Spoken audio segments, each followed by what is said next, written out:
അതെ, അവഗണനയുടെ അങ്ങേയറ്റം കണ്ടവന്റെ ഒരു ആഗ്രഹമാണ്.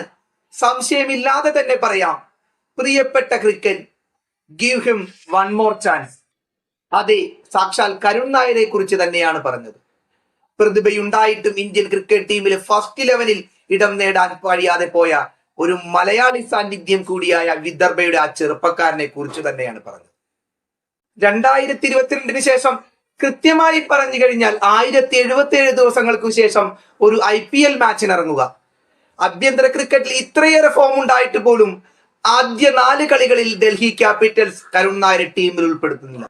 അവസാനം ഡുപ്ലസിക്ക് പറ്റിയ ഒരു പരിക്ക് മൂലം ഇമ്പാക്ട് പ്ലെയറായി കളിക്കളത്തിൽ ഇറങ്ങുന്നു. ആ കളിക്കളത്തിൽ ഇറങ്ങി ആ കളിയാകട്ടെ ആഘോഷിച്ചത് 40 ബൗളിൽ നിന്ന് 89 റൺസ്.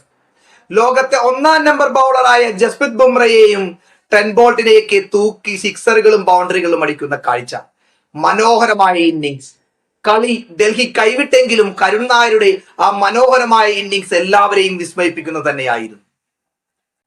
കുറെ നാളുകളായി ബുംറയ്ക്കെതിരെ ഇങ്ങനെ ഒരു ബാറ്റർ കളിക്കുന്നു എന്ന് പറഞ്ഞു കഴിഞ്ഞാൽ അത് ഒരു അത്യപൂർവമായ കാഴ്ചയാണ് എന്ന് തന്നെ പറയേണ്ടി വരും.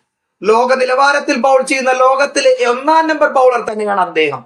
പക്ഷേ മികച്ച പ്ലേസ്മെന്റും മികച്ച സ്ട്രോക്കുകളുമായി അദ്ദേഹം ബുംറയെ ബൗണ്ടറികളുടെ അപ്പുറത്തേക്കാണ് പായിച്ചു കൊണ്ടിരുന്നത്. ട്രെന്റ് ബോൾട്ടിനും മറ്റു സ്പിന്നർമാരുടെ കാര്യം മറ്റൊന്നുമായിരുന്നില്ല. ഇതൊക്കെ പറഞ്ഞാലും ലോക ക്രിക്കറ്റിലെ തിരിച്ചുവരവിൽ കരുൺ നായർ ഒരു അസാധ്യ മനുഷ്യനാണ്.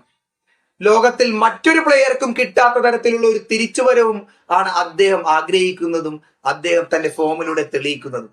പ്രിയപ്പെട്ട BCCI, നിങ്ങളോട് ഒരു അപേക്ഷ, give him one more chance.